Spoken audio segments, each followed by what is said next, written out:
Bonjour à tous, repos et paix dans le Seigneur. Nous voulons te louer, Seigneur, particulièrement aujourd'hui, là où des milliers, des millions de personnes se réunissent en ton très saint nom pour te rendre gloire, te rendre des actions de grâce, des témoignages de leur foi. Et je viens parler aujourd'hui de cette deuxième partie de cette série que j'ai commencée sous ton inspiration. Qu'est-ce que le vrai évangile de Jésus le Seigneur, Jésus le Oint, Yeshua Mashiach, celui qui est le Seigneur Yahweh Adonai, et donc la bonne nouvelle de Christ, puisque rappelons-le, l'évangile c'est la bonne nouvelle.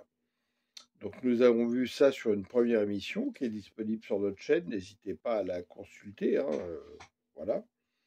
Et nous allons continuer en plusieurs émissions, car c'est assez long, ça va s'appuyer essentiellement sur la parole, avec des commentaires, sur Matthieu, sur Jean, un peu d'évangile de Thomas, déclaré apocryphe par des hommes, mais l'est-il réellement?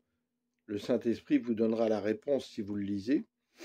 Et nous avions vu quelques promesses messianiques d'Ésaïe,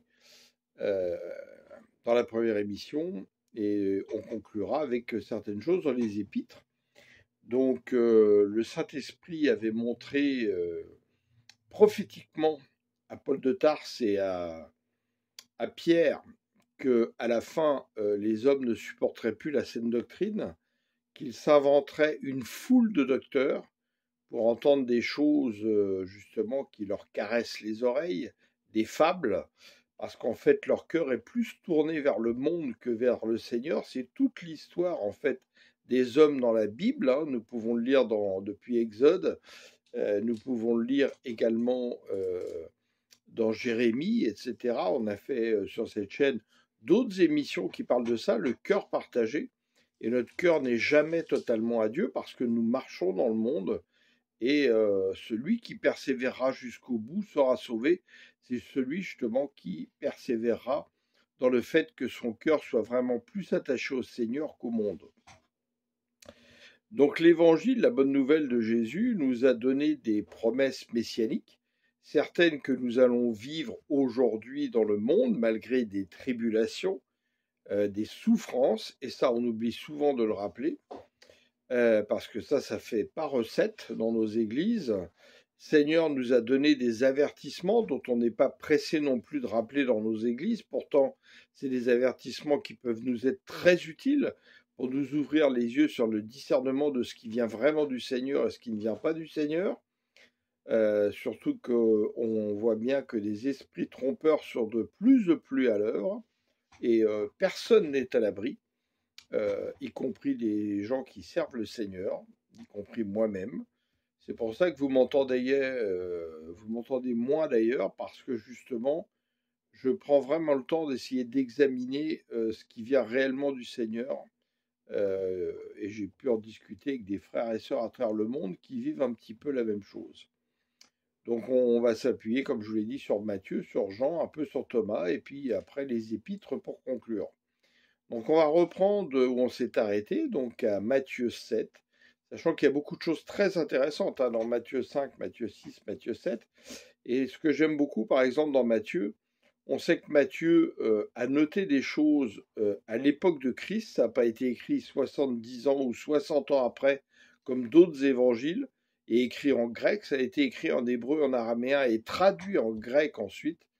Malheureusement, si on lit des livres comme l'évangélisation dans l'Église primitive, on peut se rendre compte que justement les premiers disciples étaient très inquiets de l'altération de l'Évangile par la pensée grecque, ce qui est tout à fait le cas, le Seigneur me l'a montré depuis, où des mots qui ont été choisis pour traduire la Bible n'expriment pas la pensée profonde de Christ. Et là, il faut rentrer dans les mots hébreux pour en comprendre la pensée profonde. Sachant qu'en grandissant dans notre stature de Christ, nous devons revêtir Christ, c'est-à-dire avoir la pensée de Christ qui coule à travers nous par le Saint-Esprit qui habite en nous, par la nouvelle naissance où nous sommes renés de nouveau. Alléluia. Donc Matthieu 7, 13, que nous dit le Seigneur? Entrez par la porte étroite. Donc une porte étroite, c'est une porte qui est petite, où il est difficile de pénétrer. Car large est la porte, spacieux est le chemin qui mène à la perdition. Et il y en a beaucoup qui entrent par là. Alors quand on lit ça, beaucoup vont croire que ça c'est tous ceux qui ne croient pas en Jésus. Mais non, mais ça nous concerne aussi, bien évidemment. Parce que sinon le Seigneur n'aurait pas dit celui qui persévérera jusqu'au bout. C'est une évidence. Ne perdra pas sa récompense. Et on en a parlé en première émission, le Seigneur me l'avait révélé, que derrière le mot assemblée ou église, ecclésia en grec, le vrai terme en fait de la pensée de Christ est une récompense. Et nous sommes les récompensés de Dieu, ceux qui font partie de son église, de son assemblée, donc de sa récompense. Ce pourquoi en Apocalypse 22, il dit « Je viens avec ma récompense ». On poursuit au verset 14, « Mais étroite est la porte, resserrez le chemin qui mène à la vie, il y en a peu qui le trouvent. » Donc peu qui trouvent Jésus, qui connaissent réellement le Seigneur par la pensée de Christ, par le Saint-Esprit qui est en eux. Et un grand pasteur que le Seigneur a choisi pour m'instruire dans la pensée de Christ me disait une fois, à très juste titre, ce que je comprends d'autant plus aujourd'hui, beaucoup se dirigent vers le chemin de Jésus, mais ils ne sont pas encore dans le chemin. Et dans l'évangile de Thomas, on voit que Jésus dit justement qu'il faut marcher au-dedans de ses pas, non pas à côté de ses pas, mais au-dedans de ses pas, pour ne faire qu'un avec lui, le Père, le Fils et le Saint-Esprit. Verset 15, « Gardez-vous des faux prophètes. Ils viennent à vous en vêtements de brebis, mais au-dedans, ce sont des loups ravisseurs. » Pierre nous en parle également. Des gens qui, pour l'amour de leur ventre, iront prêcher n'importe quoi, et une ténèbre profonde leur est déjà réservée. Vous les reconnaîtrez à leurs fruits. Cueille-t-on des raisins sur des épines ou des figues sur des chardons? Alors quand on parle de ces faux prophètes, on ne parle pas que des gens en église, hein. On parle de gens dans le monde, on parle de gens qui sont des influenceurs du monde, donc des politiciens, des philosophes, tout ce que vous voulez, des écrivains. Et aujourd'hui, par exemple, beaucoup d'influenceurs sur les réseaux sociaux, qui sont des faux prophètes. Si nous avons l'amour de la vérité, ancré en nous, si nous étudions vraiment la Bible, en ayant la révélation du Saint-Esprit, en priant le Saint-Esprit de nous révéler, justement, en enlevant le voile pour que nous puissions comprendre la pensée de Christ, nous voyons bien à un moment donné que ces gens-là ne nous emmènent pas, ne nous baptisent pas en Christ. Ils se servent de la parole du Seigneur pour s'enrichir, parce qu'ils ont la soif du monde. D'autres pour justement nous emmener dans la pensée du monde. Ces faux prophètes, donc, peuvent être des gens d'église, mais aussi des politiciens, des influenceurs, des philosophes, des cinéastes, des gens qui influencent le monde. Alors, une des clés, on l'a rappelé sans cesse, c'est le cœur. Jésus, le Seigneur, l'Éternel, le Père, cherche des cœurs qui lui appartiennent. Or, nos cœurs ne sont jamais totalement 100% à Dieu parce que nous marchons dans le monde et que la convoitise des yeux, ce que nous entendons dans les oreilles, c'est la parabole du semeur, viennent souvent malheureusement mettre des ronces, des cailloux dans notre cœur. Et ayons à cœur de vraiment prier le Seigneur régulièrement, comme il est dit dans le psaume 139, qui est à méditer régulièrement, d'examiner nos cœurs, de nous examiner, de nous sonder et de nous reprendre, de nous corriger justement, parce que nul n'est à l'abri de cela. Il faut bien en être conscient, c'est l'humilité justement de reconnaître que nul n'est à l'abri, et beaucoup parfois peuvent être touchés par l'orgueil spirituel dans les églises, qui est aussi dangereux que l'orgueil dans le monde. C'est ce qu'a fait chuter Lucifer, qui menait le sceau à la perfection, la louange, l'archange préféré de Dieu. Ne l'oublions pas. Ne l'oublions pas. C'est pour ça que Satan, donc, connaît très bien la parole de Dieu et qu'il peut nous tromper. Faisons très attention, soyons sur nos gardes. En verset 22, en verset 21 de Matthieu 7, ceux qui me disent Seigneur, Seigneur, c'est un avertissement, moi qui me fait frémir. J'espère que vous, il vous donne la crainte de l'Éternel. N'entreront pas tous dans le royaume des cieux, mais celui-là seul qui fait la volonté de mon Père qui est dans les cieux. Or, quelle est la volonté du Père? Pierre l'exprime, Jésus l'exprime. Il use de patience pour le retour de Christ, pour que tous soient sauvés. Et Jésus nous a dit, voilà, je vous envoie, pour témoigner de sa bonne nouvelle, mais en esprit et en vérité, pas transformer sa bonne nouvelle comme cela nous arrange.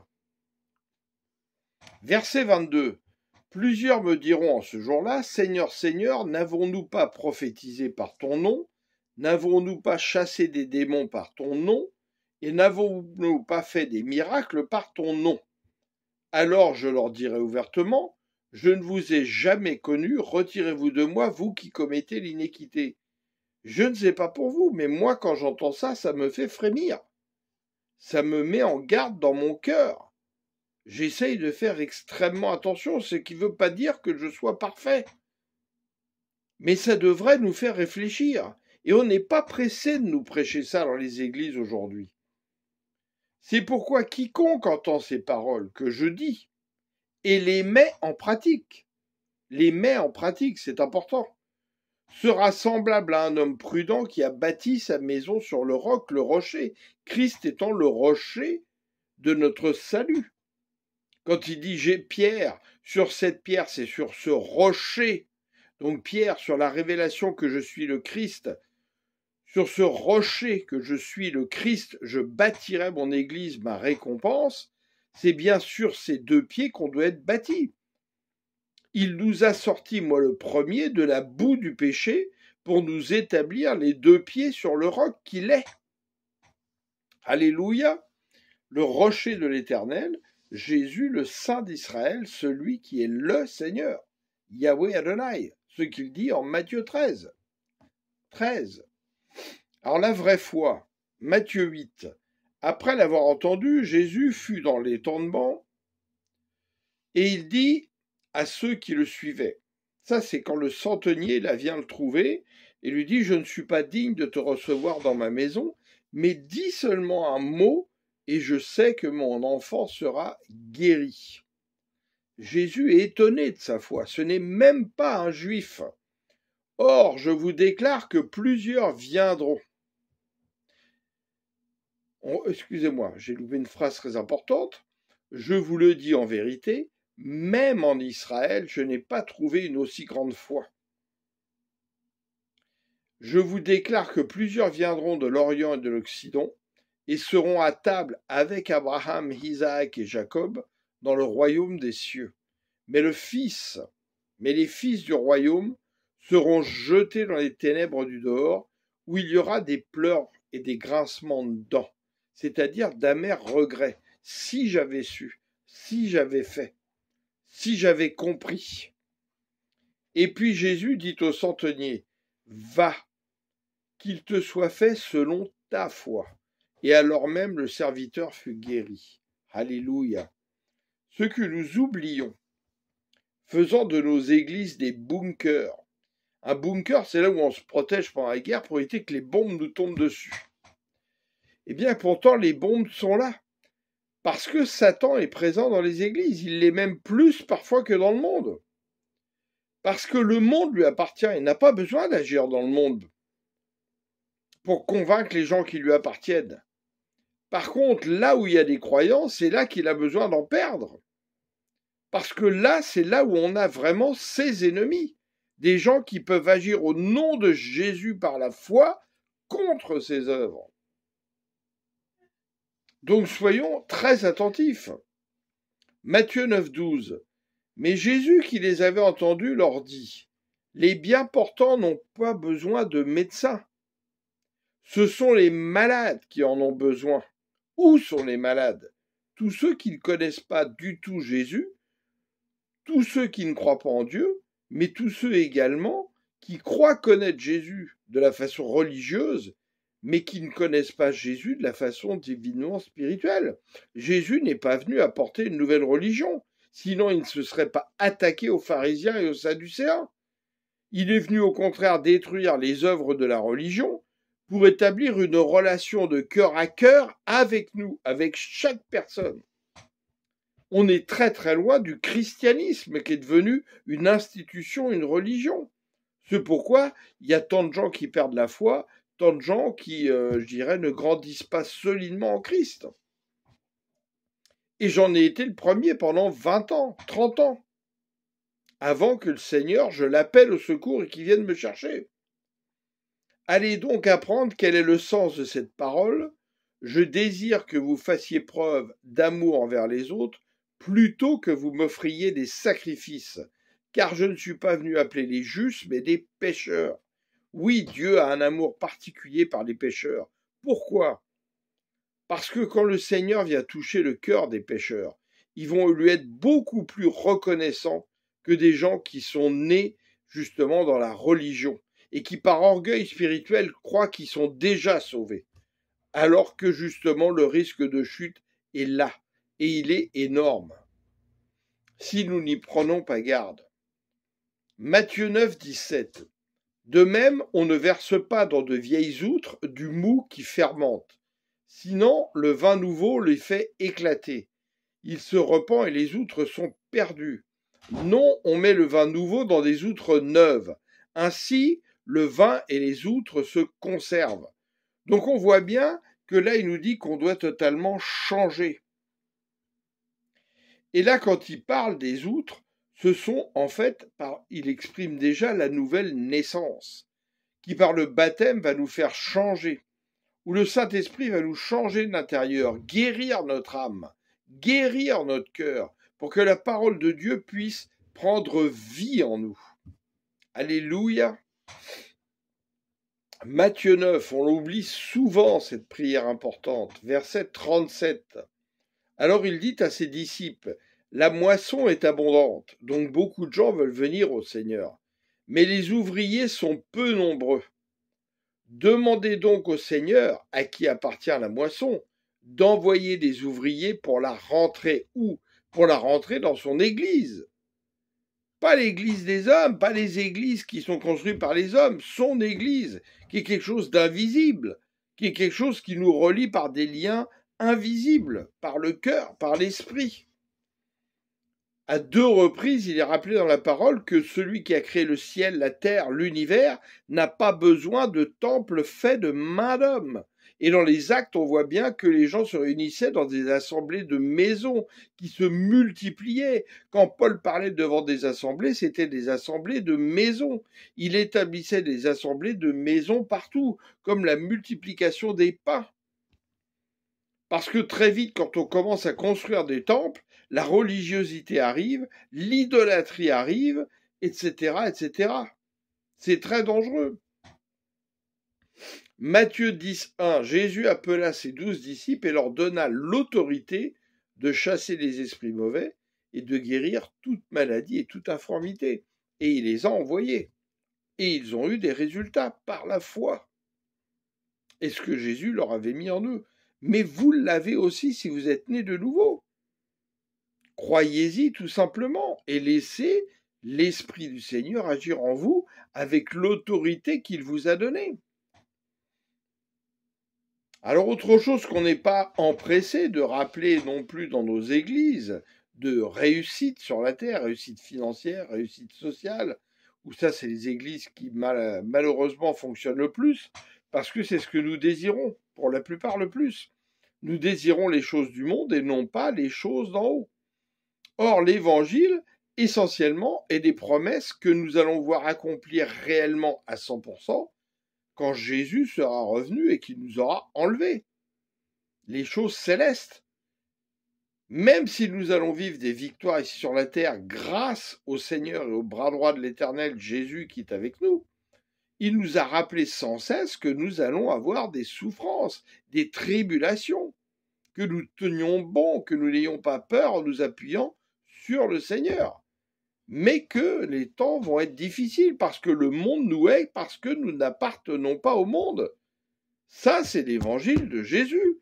L'évangile de Jésus, c'est pas vendre le monde au nom de Jésus. N'aimez pas le monde et tout ce qui est dedans, rappelle Jean. Et le Seigneur Jésus le dit aussi. Alors Matthieu 10, 22. Tout le monde vous haïra à cause de moi, mais celui qui tiendra bon jusqu'au bout sera sauvé. Donc on voit bien que c'est pas facile de tenir jusqu'au bout. Il y a qu'avec l'aide du Seigneur, notre foi et un cœur purifié, sanctifié, que nous arriverons à tenir jusqu'au bout. Et là où nous mettons nos oreilles, là vient la foi. Où mettons-nous nos oreilles? Faisons très attention.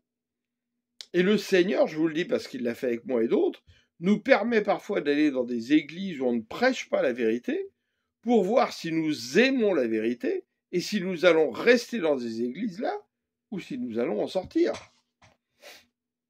Matthieu 23, si l'on vous persécute dans une ville, fuyez dans une autre. Vraiment, je vous l'assure, vous n'achèverez pas le tour des villes d'Israël avant que le Fils de l'homme ne vienne. Mais là, quand on parle des villes d'Israël, c'est la nouvelle Israël. Là, Israël circoncis dans le cœur. Matthieu 24, le disciple n'est pas plus grand que celui qui l'enseigne, ni le serviteur supérieur à son maître, Jésus. Il suffit au disciple d'être comme celui qui l'enseigne, et au serviteur comme son maître. S'ils ont qualifié le maître de la maison de Belzébul, que diront-ils de ceux qui font partie de cette maison? La même chose. N'ayez donc pas peur de ces gens-là, car tout ce qui se fait en secret sera dévoilé. On commence à le voir d'ailleurs. Et tout ce qui est caché finira par être connu. Ce que je vous dis en secret, répétez-le en plein jour. C'est ce que le Saint-Esprit vous dit dans le secret, mais qui témoigne de Jésus. Parce que le Saint-Esprit vous témoignera toujours de Jésus pour rendre la gloire à Jésus et à personne d'autre. Ce qu'on vous chuchote dans le creux de l'oreille, criez-le haut sur les toits. Ne craignez donc pas ceux qui peuvent tuer le corps, mais qui n'ont pas le pouvoir de faire mourir l'âme. Craignez plutôt celui qui peut vous faire périr corps et âme dans l'enfer, donc l'Éternel. Ne vantons pas une paire de moineaux pour un sou, et pourtant pas un seul d'entre eux ne tombe à terre sans le consentement de votre Père. Quant à vous, même les cheveux de votre tête sont tous comptés. N'ayez donc aucune crainte, car vous avez plus de valeur que toute une volée de moineaux. Alléluia. Verset 32, c'est pourquoi tous ceux qui se déclareront pour moi devant les hommes, je me déclarerai moi aussi pour eux devant mon Père céleste.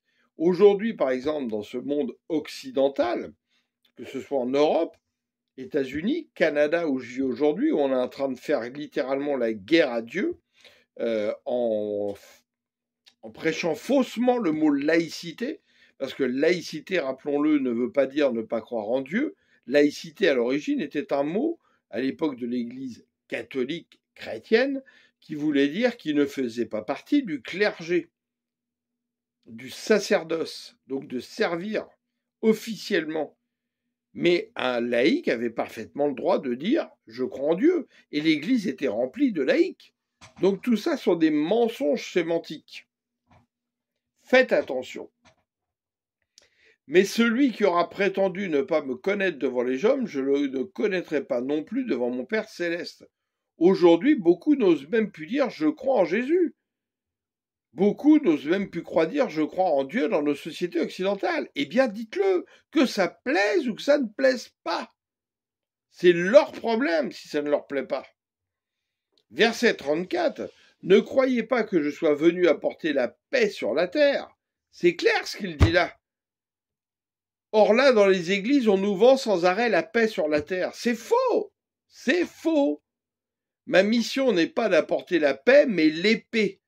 Et quelle épée apporte-t-il? Sa parole. Mais sa parole, qu'en dit-on?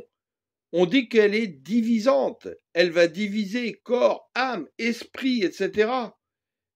Et qu'est-ce qu'il dit lui-même après? Verset 35. Oui, je suis venu opposer le fils à son père, la fille à sa mère, la belle-fille à sa belle-mère.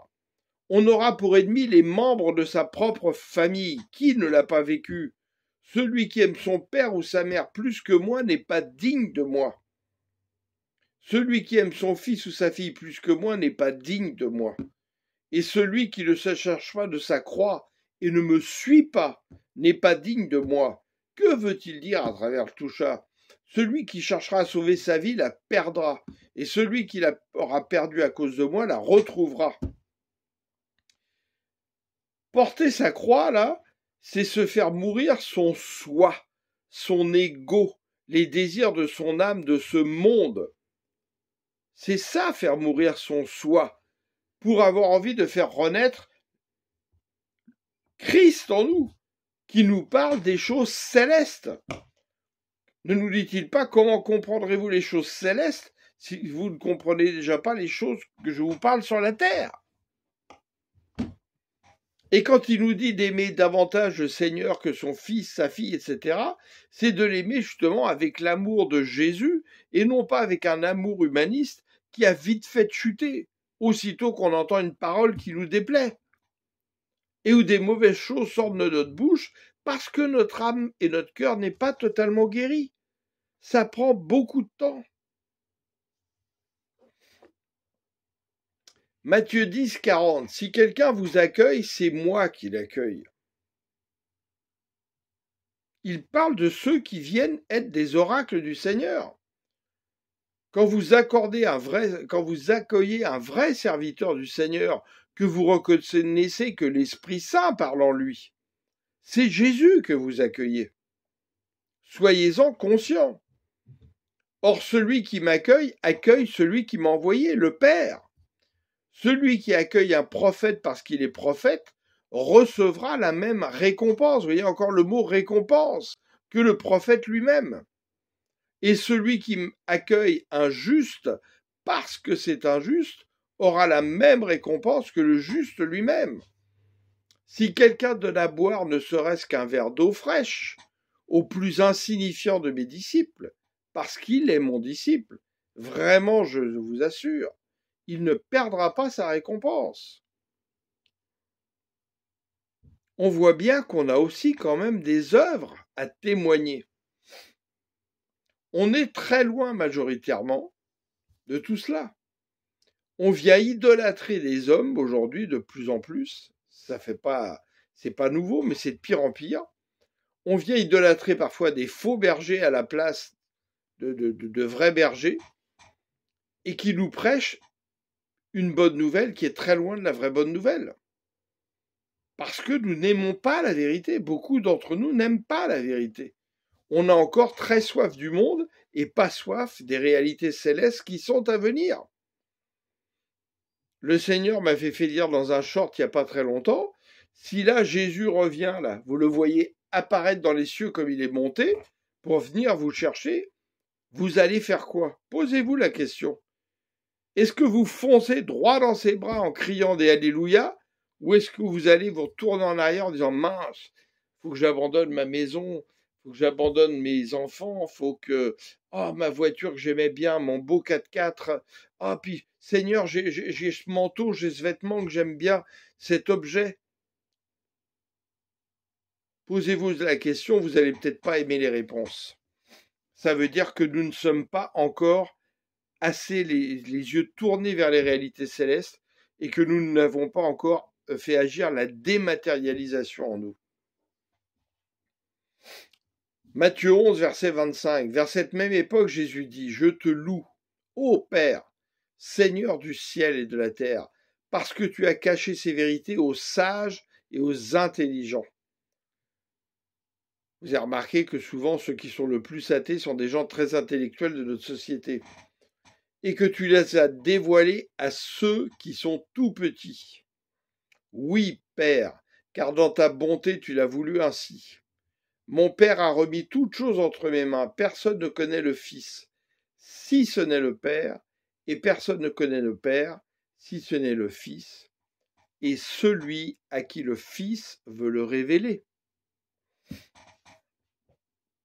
D'où l'importance par le Saint-Esprit qui habite en nous, de nous laisser porter par la pensée de Christ, donc la pensée du Fils, qui ouvre et qui enlève le voile sur toute chose.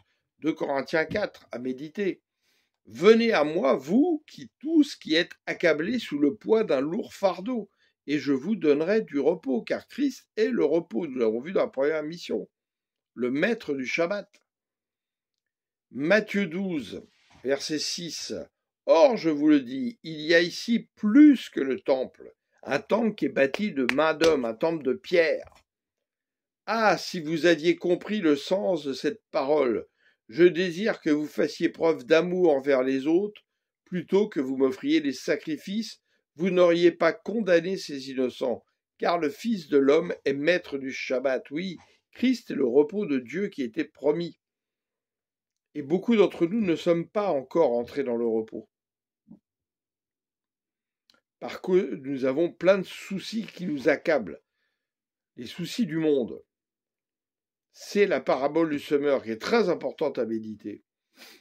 Matthieu 13, verset 18. Vous donc, écoutez ce que signifie la parabole du semeur.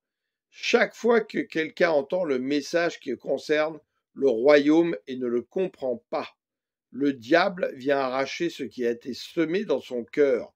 Donc un voile est là. Il ne comprend pas ce que le Seigneur sème et ce que les oracles du Seigneur sèment. Tel est celui qui a reçu la semence au bord du chemin. Vous voyez, il n'est pas encore dans le chemin, il est au bord du chemin. Puis il y a celui qui reçoit la semence sur le sol rocailleux. Quand il entend la parole, il l'accepte aussitôt avec joie. Mais il ne la laisse pas prendre racine en lui, donc dans son cœur, car il est inconstant. Que surviennent des difficultés ou de la persécution à cause de la parole, le voilà qui abandonne tout. Donc il quitte le chemin. Vous voyez qu'il y a bien un risque de quitter le chemin. Un autre encore a reçu la semence parmi les ronces. Ça, c'est la majorité d'entre nous dans les églises. C'est celui qui écoute la parole, mais en qui elle ne porte pas de fruits, parce qu'elle est étouffée par les soucis de ce monde et par l'attrait trompeur des richesses de ce monde.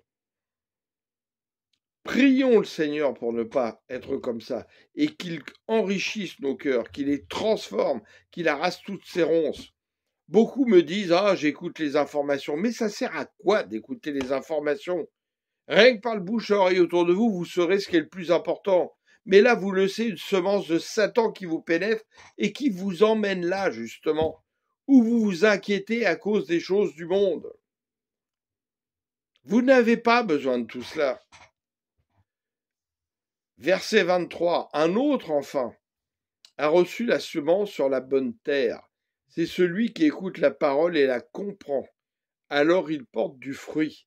Chez l'un, un grain en rapporte 100, chez un autre 60, chez un autre 30.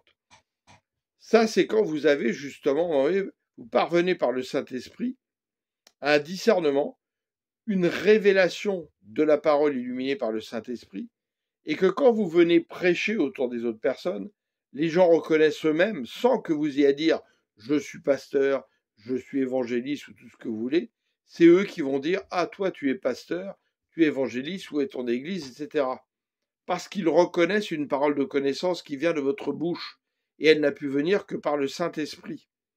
Et c'est pourquoi Jésus leur dit quoi, et vous, qui dites-vous que je suis? Au lieu de vous présenter justement comme pasteur, prophète, bishop, tout ça, non, le Seigneur a dit, vous êtes tous frères. C'est une fonction d'être évangéliste, pasteur. Que ce soit les autres qui disent tu es pasteur, tu es prophète, mais ne vous présentez pas vous-même ainsi. C'est du pur orgueil. Matthieu 14, verset 28. Alors Pierre lui dit, si c'est bien toi, Seigneur, ordonne-moi de venir te rejoindre sur l'eau, c'est quand ils sont sur la barque, dans la tempête. Viens, lui dit Jésus.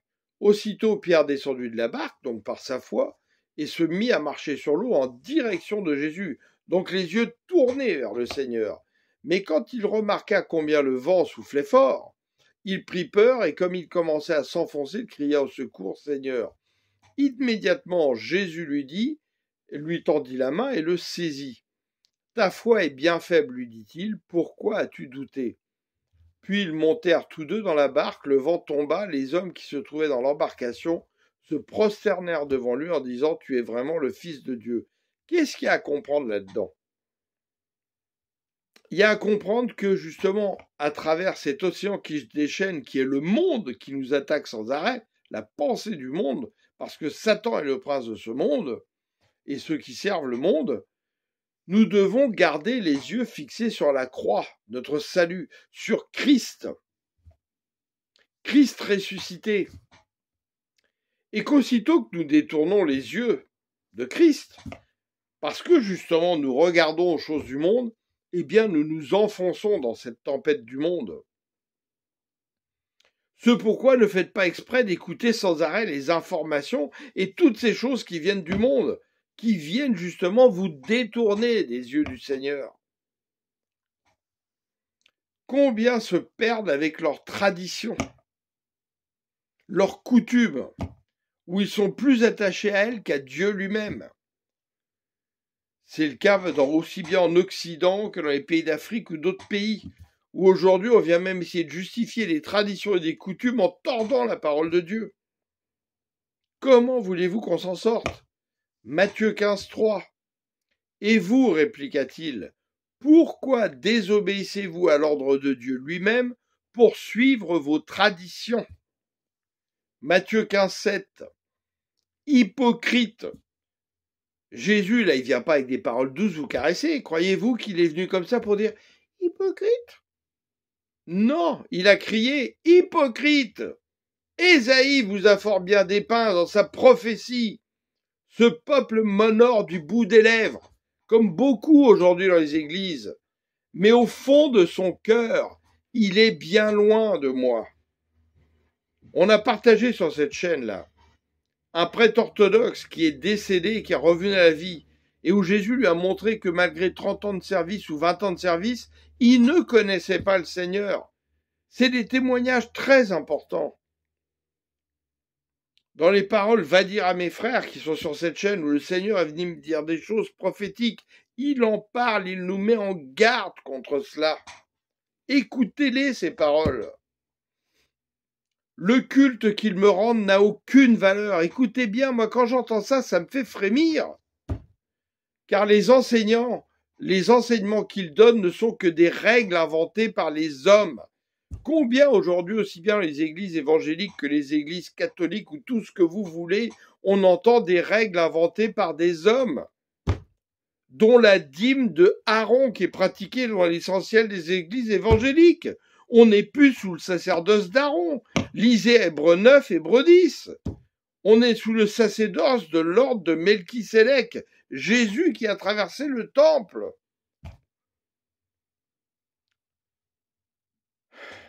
My God. La dîme est une loi, on vit pas selon la loi. Donnez des offrandes généreuses si vous le voulez, mais ne faites pas une dîme la loi. Et tout le monde fait ça par conformisme. C'est un manque d'intelligence, je suis désolé. Quand le Seigneur dit « Ô homme sans intelligence, qui est lent à comprendre les Écritures et les prophètes », de son temps, il dit ça à ses propres serviteurs. Mais on en est toujours là aujourd'hui, malheureusement. Verset 10. Alors Jésus appela la foule et lui dit « Écoutez-moi et comprenez-moi bien. Ce qui rend un homme impur, ce n'est pas ce qui entre dans sa bouche, mais ce qui en sort. » Alors les disciples s'approchèrent de lui pour lui faire remarquer « Sais-tu que les pharisiens ont été très choqués par tes paroles, donc les religieux. Et aujourd'hui, je vous le dis, je dis des choses, il y a des pasteurs ou d'autres qui peuvent être choqués. C'est leur problème. Moi, je dis ce que le Seigneur me dit de dire. » Il leur répondit, « Toute plante que mon Père céleste n'a pas lui-même plantée sera arrachée. Laissez-les. Ce sont des aveugles qui conduisent d'autres aveugles. Or, si un aveugle en conduit un autre, ils tomberont tous deux dans le fossé. » Moi, quand j'entends ça, ça me fait peur, ça me fait frémir. Suis-je à la bonne place? Est-ce que je mets mes oreilles là où il faut? Est-ce qu'on se pose ces questions aujourd'hui? Ou est-ce qu'on vient faire notre petite vie religieuse d'église qui ne sauvera personne? C'est Jésus et son Saint-Esprit qui vous sauvera, pas la vie d'église des hommes. Matthieu 16, 15. Et vous, leur demanda-t-il, qui dites-vous que je suis? On en parlait tout à l'heure. Simon-Pierre lui répondit, tu es le Messie, le Fils du Dieu vivant. Jésus lui dit alors, tu es heureux, Simon, fils de Jonas, car ce n'est pas de toi-même que tu es heureux, et cela, c'est mon Père céleste qui te l'a révélé. Comment? Par le Saint-Esprit. Et moi, je te déclare, tu es Pierre. En grec, c'est Pétros, petit caillou, une poussée. Et sur ce rocher, Pétra, en grec, donc le rocher de l'Éternel Christ, donc ce rocher que je suis en fait, j'édifierai mon église, une assemblée, et en hébreu, quand on cherche dans les profondeurs, on voit que j'édifierai ma récompense. Et nous serons des récompensés de l'Éternel, contre laquelle la mort elle-même ne pourra rien. Je te donnerai les clés du royaume des cieux. À qui? À ceux qui sont la récompense. Pas à Pierre, comme on nous l'a dit en Église catholique romaine. C'est un pur mensonge pour asservir des hommes et amener la position de pape qui n'est pas du tout dans l'Église. Tous ceux que tu excluras, donc en hébreu, quand on cherche, on voit que derrière exclure, il y a le mot vendanger. Comment on vendangeait à l'époque? En écrasant avec le pied le raisin. Et à la fin, la coupe de la colère de Dieu, c'est Dieu lui-même, justement, pareil, avec ses vrais serviteurs, qui vont vendanger pour que on boive la coupe de la colère de Dieu. Sur la terre auront été exclus aux yeux de Dieu. Et tous ceux que tu accueilleras. En hébreu, on regarde dans les profondeurs, on va voir que le mot qui était en rapport avec la pensée de Christ, c'est tout ce que tu consacreras sur la terre aura été consacré aux yeux de Dieu, aura été accueilli aux yeux de Dieu. Vous voyez que là, c'est une profondeur beaucoup plus puissante. Et ça, c'est le grec qui est venu altérer la pensée de Christ. Puis, Jésus interdit à ses disciples de dire à qui que ce soit qu'il était le Messie. À partir de ce jour, Jésus commença à exposer à ses disciples qu'ils devaient se rendre à Jérusalem, y subir de cruelles souffrances de la part de responsables du peuple, des chefs, des prêtres et des spécialistes de la loi, le Seigneur me l'a dit lui-même également, être mis à mort et ressuscité le 3e jour. Alors Pierre le prit à part et se mit à lui faire des reproches. Que Dieu t'en préserve, Seigneur, cela ne t'arrivera pas. Vous voyez, il s'oppose à la volonté de Dieu. 2 minutes après avoir reçu par le Saint-Esprit qu'il est le Fils de Dieu, Satan rentre dans son cœur. C'est très important de méditer ça.